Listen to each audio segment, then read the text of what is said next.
నమస్కారం నా పేరు వినయ్ కుమార్ దూరదర్శన్ వార్తలకు స్వాగతం హెడ్లైన్స్ చూసే ముందు కరోనా నిబంధనలు చూద్దాం కరోనా నియంత్రించేందుకు ప్రతి ఒక్కరూ మాస్కును తప్పనిసరిగా ధరించాలి ముక్కు నోరు కప్పి ఉంచేలా సరైన పద్ధతిలో మాస్కును ధరించాలి తరచూ చేతులను శుభ్రం చేసుకోవాలి వ్యక్తిగత పరిశుభ్రతను పాటిస్తూ సురక్షిత దూరాన్ని తప్పక పాటించాలి అర్హులందరూ వ్యాక్సిన్ వేయించుకోవాలి నిబంధనలు పాటిద్దాం కరోనాను జయిద్దాం ఇప్పుడు హెడ్లైన్స్ చూద్దాం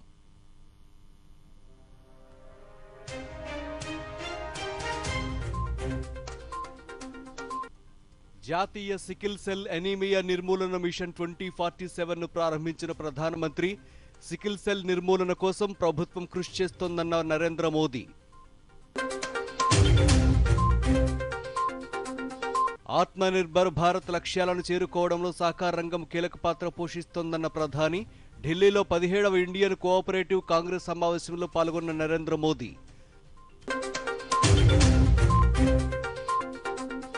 రాష్ట్ర వ్యాప్తంగా కొనసాగుతున్న జగనన్న సురక్ష కార్యక్రమం ఒక్క రోజులోనే 3,69,373 వినతులను పరిష్కరించి సంబంధించిన ధృవీకరణ పత్రాలను లబ్ధిదారులకు అందించిన అధికారులు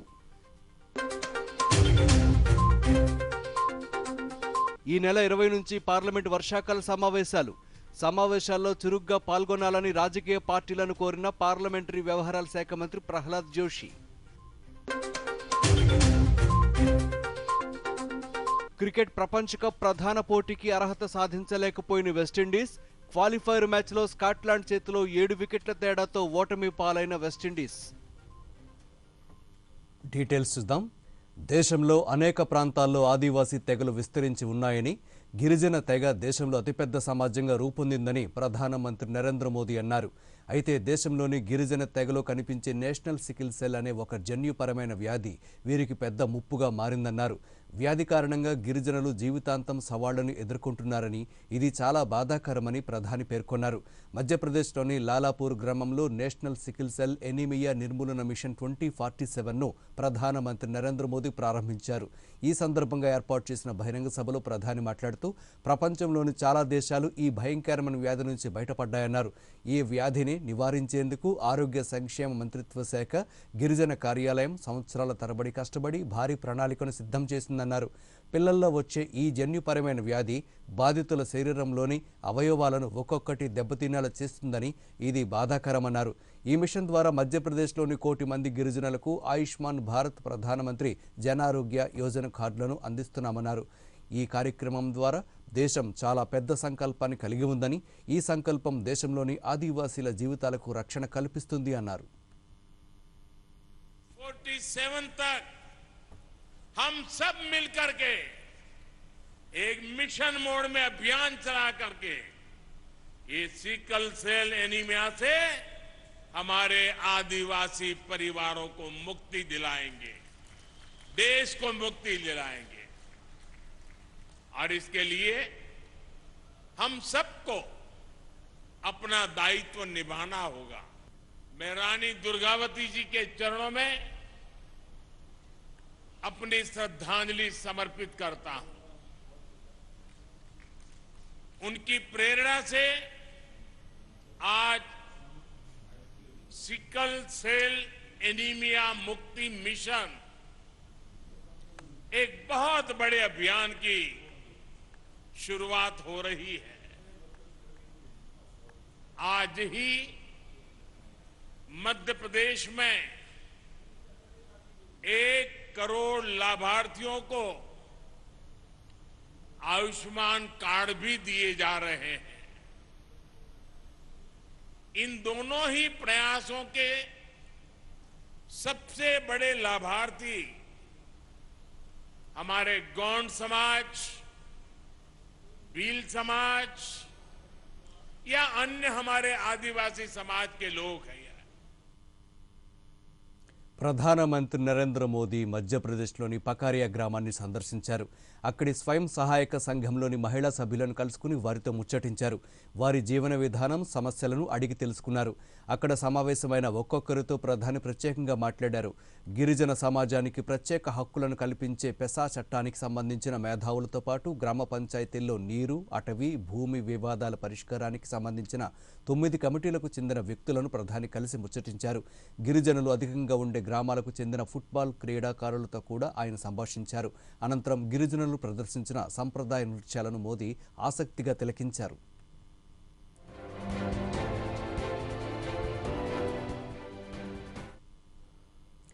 ఆత్మనిర్భర్ భారత్ లక్ష్యాలను చేరుకోవడంలో సహకార రంగం కీలక పాత్ర పోషిస్తుందని ప్రధానమంత్రి నరేంద్ర మోదీ అన్నారు.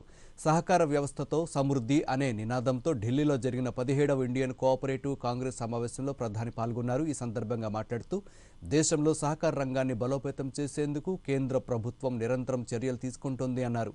పీఎం కిసాన్ సమ్మాన్ నిధి ద్వారా రైతాంగానికి మద్దతుగా నిలుస్తున్నామన్నారు. దేశం వికసిత ఆత్మనిర్భర్ భారత్ లక్ష్యంతో పనిచేస్తుందన్నారు. సహకార లక్ష్యాలను సాధించడంలో అందరి కృషి అవసరాన్ని ప్రధాని పునరుద్ఘాటించారు. పాల ఉత్పత్తిలో, చక్కెర ఉత్పత్తిలో దేశం అగ్రగామిగా ఎదగడంలో సహకార సంఘాల పాత్ర కీలకమన్నారు.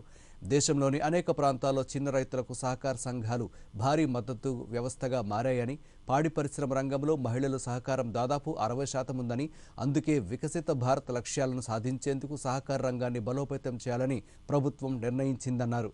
ప్రత్యేక మంత్రిత్వ శాఖను ఏర్పాటు చేసి సహకార సంఘాలకు తొలిసారి బడ్జెట్ను కేటాయించామన్నారు. टैक्स की दरों को भी कम किया गया है। सहकारिता क्षेत्र से जुड़े जो मुद्दे वर्षों से लंबित थे, उन्हें तेज गति से सुलझाया जा रहा है। बीते 4 वर्षों में इस योजना के तहत 2.5 लाख करोड़ रुपए, आप सब सहकारी क्षेत्र का नेतृत्व करने वाले लोग हैं, मैं आशा करूंगा कि इन आंकड़ों पर आप गौर करेंगे। 2.5 लाख करोड़ रुपए सीधे किसानों के बैंक खातों में भेजे गए। ये कितनी बड़ी रकम है, इसका अंदाजा आप एक और आंकड़े से अगर मैं तुलना करूंगा तो आप आसानी से लगा सकेंगे। 2014 से पहले के 5 वर्षों के कुल कृषि बजट ही मिला दें, 5 साल का एग्रीकल्चर बजट, तो वो 90,000 करोड़ रुपए से कम था। 90,000 से कम, यानी तब पूरे देश के कृषि व्यवस्था पर जितना खर्च तब हुआ, उसका लगभग 3 गुना हम सिर्फ एक स्कीम यानी पीएम किसान सम्मान निधि पर खर्च कर चुके हैं। ప్రధానమంత్రి నరేంద్ర మోదీ నాయకత్వంలో దేశంలో సహకార రంగం ఎన్నడూ లేనంతగా బలోపేతం అవుతుందని కేంద్ర సహకార మంత్రిత్వ శాఖ మంత్రి అమిత్ షా అన్నారు. ఢిల్లీలో జరుగుతున్న 17వ ఇండియన్ కోఆపరేటివ్ కాంగ్రెస్ సమావేశంలో అమిత్ షా మాట్లాడుతూ సహకార రంగాన్ని బలోపేతం చేసేందుకు నూతనంగా సహకార మంత్రిత్వ శాఖను ఏర్పాటు చేసిన ఘనత ప్రధాని నరేంద్ర మోదీకి దక్కుతుందన్నారు. దేశవ్యాప్తంగా ఉన్న అన్ని సహకార సంస్థలకు స్వతంత్ర కార్యాలయాల్ని ఏర్పాటు చేశామన్నారు.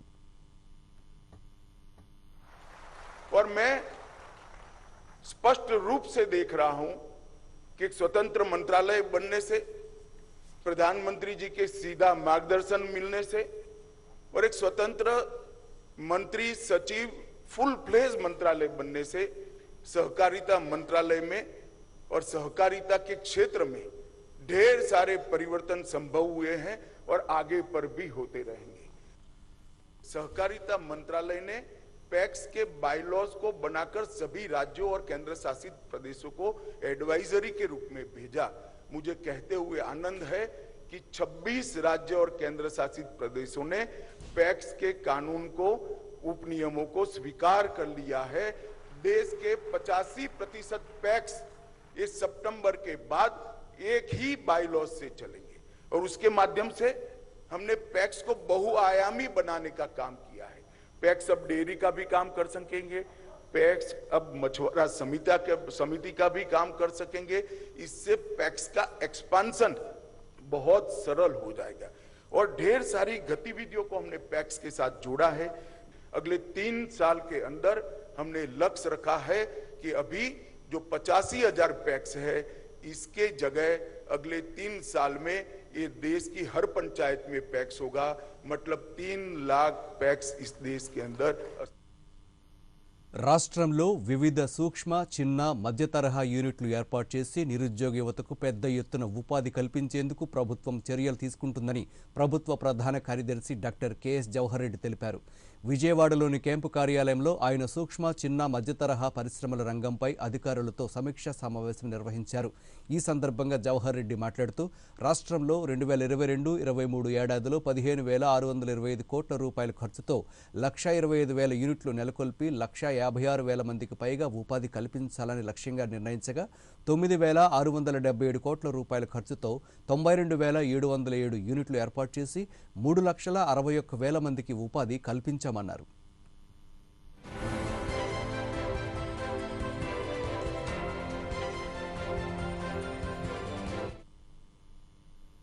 రాష్ట్ర వ్యాప్తంగా 14.28 లక్షల కుటుంబాలు నివాసం ఉండే 1,305 గ్రామ వార్డు సచివాలయాల వద్ద శనివారం జగనన్న సురక్ష క్యాంపులు జరిగాయి.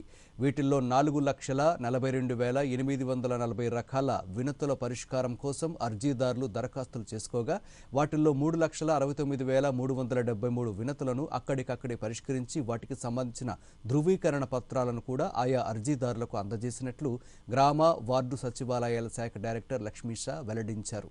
తొలి రోజు క్యాంపుల్లో అక్కడికక్కడే పరిష్కరించిన సమస్యల్లో అత్యధికం కొత్త బియ్యం కార్డుల మంజూరు, హౌస్ హోల్డ్ లిస్టులో మార్పులు చేర్పులతో పాటు విద్యార్థులకు సంబంధించిన ఇన్కమ్ కుల ధృవీకరణ పత్రాల జారీ, పలు రకాల ఆధార్ సేవలు వంటివి ఉన్నాయన్నారు. మండల స్థాయి అధికారులు నిర్వహిస్తున్న ఈ క్యాంపుల్లో అన్ని రకాల వినతులు, ధృవీకరణ పత్రాల జారీకి సంబంధించిన అర్జీలు స్వీకరిస్తున్నారు. ఇంటిగ్రేటెడ్ సర్టిఫికెట్లు, ఆదాయ ధృవీకరణ, పుట్టినరోజు, మరణ ధృవీకరణ, mutation for transaction, mutation for correction, family member సర్టిఫికెట్లు, ఆధార్ కార్డులో మొబైల్ నంబరు అప్డేట్, కౌలు గుర్తింపు కార్డులు, కొత్త రేషన్ కార్డు లేదా రేషన్ కార్డు విభజన, స్ప్లిట్ ఆఫ్ హౌస్ హోల్డ్ సంబంధిత సర్వీసులకు ఈ క్యాంపుల్లో ఎలాంటి సర్వీసు ఛార్జీలు లేకుండా ప్రభుత్వం వీటిని జారీ చేస్తోంది.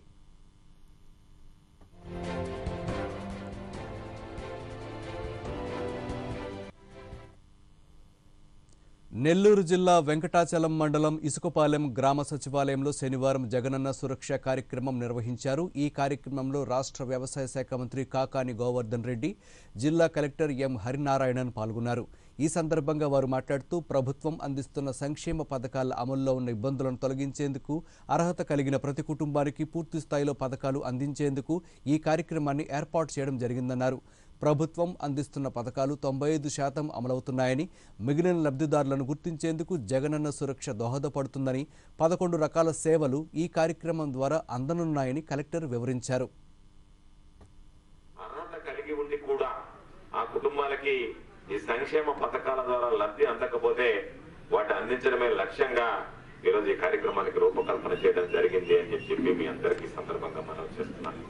అనేక రకాలైనటువంటి కార్యక్రమాలు రాష్ట్ర ప్రభుత్వ చరిత్రలో ఎన్నడూ లేనటువంటి విధంగా, ఈ దేశంలో ఏ రాష్ట్రంలో కూడా అమలు కానటువంటి విధంగా అనేక రకాలైనటువంటి కార్యక్రమాలను మనం అమలు చేసుకుంటున్నాం. పెన్షన్ల పంపిణీ కావచ్చు, రేషన్ సరుకుల పంపిణీ కావచ్చు, ఇళ్ల స్థలాల పంపిణీ కావచ్చు, అదేవిధంగా ఈరోజు వైఎస్ఆర్ ఆసరా కావచ్చు, వైఎస్ఆర్ చేయూత కావచ్చు, అమ్మఒడి కావచ్చు, అనేక రకాలైనటువంటి కార్యక్రమాలు ఈరోజు ఇంటి ముంగిటికే చేస్తున్నటువంటి మహత్తరమైనటువంటి కార్యక్రమాలను మనకు అందిస్తున్నటువంటి ఘనత రాష్ట్ర ముఖ్యమంత్రి జగన్మోహన్ రెడ్డి గారిదే అని చెప్పి మీ అందరికీ సందర్భంగా మనం చేస్తున్నాం. మన దేశ పిత మహాత్మా గాంధీజీ ఆశయాలకు అనుగుణంగా గ్రామ స్థాయిలోనే ప్రజల వద్దకే పరిపాలన తీసుకెళ్లాలని ఒక ఉద్దేశంతో 2 ముఖ్యమైన నిర్ణయాలు తీసుకొని ఇంటి వద్దకే ప్రభుత్వం చేరుతుందనే ఒక ఉద్దేశంతో ఈ వాలంటీర్ వ్యవస్థను ఏర్పాటు చేయడం, రెండోది గ్రామ స్థాయిలోనే పరిపాలన జరగాలనే ఒక ఉద్దేశంతో ప్రతి 2,000 జనాభాకు ఒక గ్రామ సచివాలయాన్ని ఏర్పాటు చేస్తూ అక్కడ 10 మంది అధికారుల్ని గ్రామంలో చేయాల్సిన సేవలంతా కూడా అందుబాటులో ఉండాలని ఒక ఉద్దేశంతో 10 మంది అధికారులను నియమిస్తూ ఈ యొక్క సచివాలయ వ్యవస్థను కూడా ఏర్పాటు చేయడం జరిగింది. అన్ని ప్రభుత్వ వైద్య కళాశాలల్లో క్యాన్సర్, కార్డియాలజీ చికిత్సలు అందుబాటులోకి తేవాలని ముఖ్యమంత్రి వైఎస్ జగన్మోహన్ రెడ్డి ఆదేశాలు జారీ చేశారని వైద్య ఆరోగ్య శాఖ special chief secretary empty Krishnababu తెలిపారు. గుంటూరులో జరిగిన national cancer grid AP charter వార్షిక సమావేశం ముగింపు కార్యక్రమంలో ఎంటీ కృష్ణబాబు మాట్లాడుతూ వైజాగ్, కేజీహెచ్, జీజీహెచ్, కర్నూలులో మరో 6 నెలల్లోగా పూర్తి స్థాయిలో క్యాన్సర్ చికిత్సలు అందుబాటులోకి తీసుకురానున్నామన్నారు. భవిష్యత్తులో కాకినాడ, అనంతపురాల్లో ఈ సేవలను ప్రజలకు అందుబాటులోకి తీసుకొచ్చేందుకు ప్రణాళికలు ఉన్నాయన్నారు. క్యాన్సర్ చికిత్సలో ప్రభుత్వ, ప్రైవేటు ఆసుపత్రులు national cancer grid AP chapter కింద ఒకే వేదికపైకి రావాలని ఈ సందర్భంగా కృష్ణబాబు కోరారు. So these are the things what we are expecting, and I hope that the 2-day workshop will definitely be useful for all of us, and also getting proper data for us to analyze the hot spots and what kind of cancers are coming in which area, etiology of that, and what exactly we can do at least to educate the people on managing the cancers, at least prevention of the cancers, and also early diagnosis of the cancer. So I request all the because in government I need not repeat, because naturally when we take a decision in the government, all the doctors and the system responds fast, and we get whatever data. పేదలకు, పెత్తందారులకు మధ్య జరిగే మహాసంగ్రామమే 2024 ఎన్నికలని రాష్ట్ర జలవనరుల శాఖ మంత్రి అంబటి రాంబాబు అన్నారు. గుంటూరులో శనివారం ఆయన మీడియాతో మాట్లాడుతూ జగన్మోహన్ రెడ్డి ప్రభుత్వం పారదర్శకంగా, నిష్పక్షపాతంగా ప్రభుత్వ పథకాల లబ్ధిని నేరుగా వారి ఖాతాల్లోనే జమ చేస్తుందన్నారు. చిత్తశుద్ధితో పాలన చేస్తూ అభివృద్ధి లక్ష్యంగా ముందుకు వెళుతున్న ముఖ్యమంత్రిపై జనసేన అధ్యక్షులు పవన్ కళ్యాణ్ ఇష్టానుసారం మాట్లాడుతున్నారని, దీన్ని ఉపేక్షించేది లేదన్నారు. పవన్ కళ్యాణ్ కేవలం డబ్బు కోసమే టీడీపీకి మద్దతు పలుకుతున్నారని అన్నారు. అయ్యా పవన్ కళ్యాణ్ గారు, జనసేన అధికారంలోకి రావాలంటే ఉభయ గోదావరి జిల్లాల్లో పోటీ చేస్తే సరిపోతుందా, లేక 25 నియోజకవర్గాల్లో 30 నియోజకవర్గాల్లో పోటీ చేస్తే సరిపోతుందా? అసలు నువ్వు ఎన్ని నియోజకవర్గాల్లో పోటీ చేస్తున్నావు చెప్పవయ్యా అంటే అది చెప్పడు. జగన్ పోవాలి, ఎవరు రావాలో తెలియదు. ఎందుకు పోవాలయ్యా జగన్? చంద్రబాబు నాయుడు గారి కోసమే పార్టీ పెట్టి ప్రచారం చేసేటటువంటి ఒక దౌర్భాగ్యమైనటువంటి సంస్కృతిని తీసుకొచ్చినటువంటి వ్యక్తి పవన్ కళ్యాణ్ గారు. శ్రీకాకుళం, మన్యం జిల్లాల రైతాంగం సాగునీటి సమస్య ఓనిగడ్డ రిజర్వాయర్తో పరిష్కారం అవుతుందని ఆంధ్రప్రదేశ్ శాసనసభాపతి స్పీకర్ తమ్మినేని సీతారాం తెలిపారు. పాలకొండ మండలం ఓనిగడ్డ రిజర్వాయర్ను పార్వతీపురం, మన్యం, శ్రీకాకుళం జిల్లాల కలెక్టర్లతో కలిసి తమ్మినేని శనివారం పరిశీలించారు. ఈ సందర్భంగా వారు మాట్లాడుతూ రైతన్నలకు సాగుకు ఉపయోగపడే ఓనిగడ్డ రిజర్వాయర్ ఆధునీకరణకు ముఖ్యమంత్రి నిధులు కేటాయించినట్లు స్పీకర్ తెలిపారు. 0.3 టీఎంసీల నీటిని నిల్వ ఉంచి ఈ రిజర్వాయర్ పనులు పూర్తయితే పాలకొండ మండలంలోని 1200 నుంచి 2000 ఎకరాలు, బూర్జ మండలంలోని సుమారు 7000 ఎకరాలకు సాగునీరు అందుతుందని పార్వతీపురం, మన్యం జిల్లా కలెక్టర్ ఇశాంత్ కుమార్ తెలిపారు. ఈ సంవత్సరం 2 జిల్లాల రైతాంగానికి నీరు అందించేలా రిజర్వాయర్ పనులు పూర్తి చేస్తామని శ్రీకాకుళం కలెక్టర్ శ్రీకేష్ లాట్కర్ తెలిపారు. ఎస్టిమేషన్తో ఈ రిజర్వాయర్ని తిరిగి రీకన్స్ట్రక్ట్ చేసి ఆధునికీకరణ చేసి రైతాంగానికి శాశ్వత రూపంలో దీనికి పరిష్కారం సాధించాలి అన్న ఆలోచనతో ఇది ముఖ్యమంత్రి గారి దృష్టికి తీసుకుని వెళ్ళడం, ముఖ్యమంత్రి గారు ఇమీడియట్గా దీనికి ఓకే చేసి ఫైల్ పంపించడం, ఇప్పుడు కిందకి చాలా త్వరగానే ఇది వస్తుంది. ఇది ఒన్నిగడ్డ రిజర్వాయర్కి ఉన్న కొన్ని సమస్యలు పరిశీలించడానికి రావడం జరిగింది. ఈ ఒన్నిగడ్డ ఈరోజు పాలకొండ డివిజన్లో పార్వతీపురం, మన్యం జిల్లాలో పడుతుంది. బట్ దానికి ఆయాకట్ దాదాపు 7000 ఎకరాలు శ్రీకాకుళం జిల్లా బుర్జా మండలంలో ఉంటుంది. అందుకే 2 జిల్లా కలెక్టర్స్ కూడా, నేను, నిశాంత్ ఇక్కడ రావడం జరిగింది. ఈ రాబోయే రోజుల్లో ఇరిగేషన్ డిపార్ట్మెంట్ కూడా జిల్లా వారీగా ఎక్కడ ఎంత ఖర్చు పెట్టాలి అది ప్రపోజల్స్ పుట్టప్ చేయమని చెప్పడం జరిగింది. తొందరలోనే ఈ సంవత్సరం సీజన్కి ఉపయోగపడేలాగా ఏమైనా చర్యలు తీసుకోగలుగుతామని పరిశీలించి ఇమీడియట్గా శాంక్షన్స్ ఇప్పిస్తాం. పరిశీలనలో మనకి ఇక్కడ ఉన్న సమస్యల గురించి తెలుసుకున్నాము.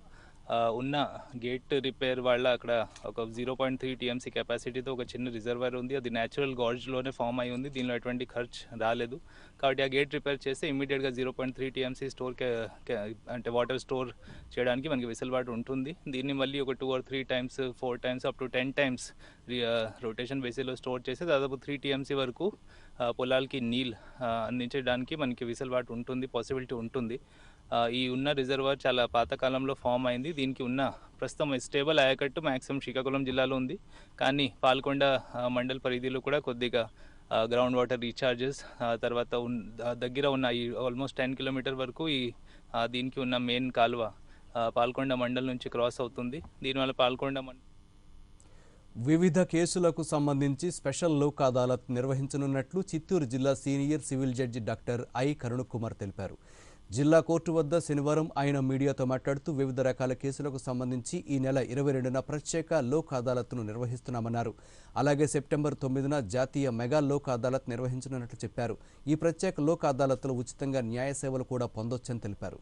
ఈ నెల 22వ తారీఖున గుంటూరులోని ఆచార్య నాగార్జున విశ్వవిద్యాలయం ఇంజనీరింగ్ కళాశాలలో ప్రవేశాల కోసం నిర్వహించే ప్రవేశ పరీక్ష దరఖాస్తు తేదీని జూలై 5వ తేదీ వరకు పెంచినట్లు విశ్వవిద్యాలయం ప్రవేశాల విభాగం అధికారులు ఓ ప్రకటనలో తెలిపారు. 750 రూపాయల అపరాధ రుసుంతో జూలై 7వ తారీఖు వరకు అవకాశం కల్పిస్తున్నట్లు ప్రకటించారు. దరఖాస్తుదారుల నుంచి విజ్ఞప్తులు రావడంతో విద్యార్థుల సౌకర్యార్థం ఈ నిర్ణయం తీసుకున్నట్లు విశ్వవిద్యాలయ అధికారులు వెల్లడించారు. బీటెక్ నుంచి ఎంటెక్ వరకు విద్యాభ్యాసం కొనసాగేలా నాగార్జున విశ్వవిద్యాలయం ప్రయత్నాలు ప్రారంభించింది. ఇందులో భాగంగా వినూత్నంగా రూపకల్పన చేయడం వలన ఈ ప్రవేశ పరీక్ష అధిక ప్రాధాన్యతను సంతరించుకుంది. ఇంజనీరింగ్ విద్యపై ఆసక్తి ఉన్నటువంటి విద్యార్థులందరూ ఈ అరుదైన అవకాశాన్ని సద్వినియోగం చేసుకోవాలని విశ్వవిద్యాలయ ప్రవేశాల విభాగం సంచాలకురాలు ఆచార్య డాక్టర్ జి అనిత సూచించారు. ఈ పరీక్షకు సంబంధించిన మరింత సమాచారం వివరాలకు www.anucet.in మరియు www.anu.ac.in వెబ్సైట్ల నుంచి పొందొచ్చని తెలిపారు.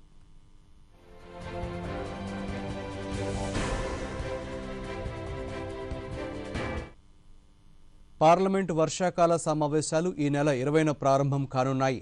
ఈ సమావేశాలు ఆగస్టు 11 వరకు జరగనున్నాయి. అన్ని పార్టీల సభ్యులు ఈ సమావేశాల్లో పాల్గొనాలని పార్లమెంటరీ వ్యవహారాల శాఖ మంత్రి ప్రహ్లాద్ జోషి ట్వీట్ చేశారు.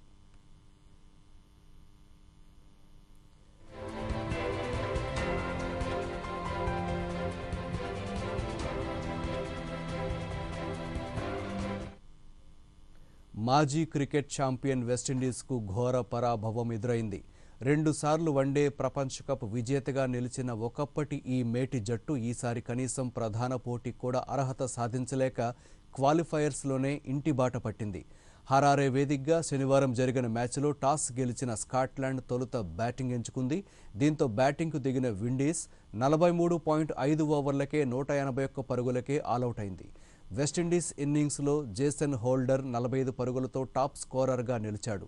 లక్ష్య సాధన ఛేదనలో స్కాట్లాండ్ బ్యాటర్లు మాథ్యూ క్రాస్ 74 పరుగులు, మెక్ములన్ 69 అత్యధిక పరుగులు చేశారు. ఈ క్రమంలో స్కాట్లాండ్ 43.3 ఓవర్లలో 3 వికెట్లు కోల్పోయి లక్ష్యాన్ని ఛేదించింది. మెక్ములన్ 69 పరుగులతో రాణించడంతో పాటు బౌలింగ్లో విండీస్ జట్టు 3 వికెట్లు తీసుకుని మ్యాన్ ఆఫ్ ది మ్యాచ్గా నిలిచాడు. కాగా వన్డే ప్రపంచ కప్ 2023 ఆతిథ్య టీమిండియా సహా Pakistan, Bangladesh, Afghanistan, Australia, south Africa, New Zealand, England జట్లు మెగా ఈవెంట్కు నేరుగా అర్హత సాధించాయి. ఈ 8 జట్లతో క్వాలిఫైయర్స్లో సూపర్ 6 దశలో టాప్ 2లో నిలిచిన టీంలు వరల్డ్ కప్ టోర్నీలో అడుగు పెడతాయి. నైరుతి రుతుపవనాలతో పాటు ఆగ్నేయ బంగాళాఖాతంపై ఉపరితల ఆవర్తనం ఏర్పడడంతో రాష్ట్రంలోని పలు జిల్లాల్లో వర్షాలు కురిసే అవకాశం ఉందని భారత వాతావరణ కేంద్రం తెలిపింది.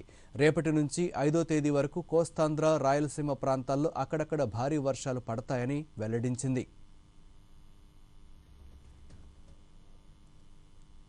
వార్తలు ముగించే ముందు హెడ్లైన్స్ మరోసారి చూద్దాం.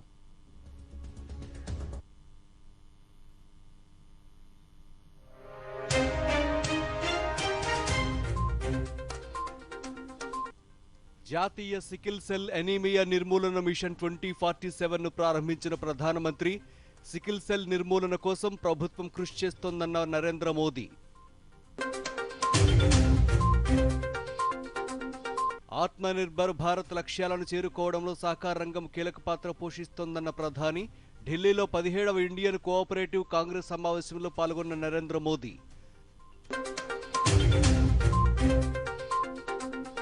రాష్ట్ర వ్యాప్తంగా కొనసాగుతున్న జగనన్న సురక్ష కార్యక్రమం. ఒక్క రోజులోనే 3,69,373 వినతులను పరిష్కరించి సంబంధించిన ధృవీకరణ పత్రాలను లబ్ధిదారులకు అందించిన అధికారులు. ఈ నెల 20 నుంచి పార్లమెంట్ వర్షాకాల సమావేశాల్లో చురుగ్గా పాల్గొనాలని రాజకీయ పార్టీలను కోరిన పార్లమెంటరీ వ్యవహారాల శాఖ మంత్రి ప్రహ్లాద్ జోషి. క్రికెట్ ప్రపంచ కప్ ప్రధాన పోటీకి అర్హత సాధించలేకపోయిన వెస్టిండీస్. క్వాలిఫైర్ మ్యాచ్లో స్కాట్లాండ్ చేతిలో 7 వికెట్ల తేడాతో ఓటమి పాలైన వెస్టిండీస్. ఈ వార్తలు ఇంతటితో సమాప్తం. నమస్కారం.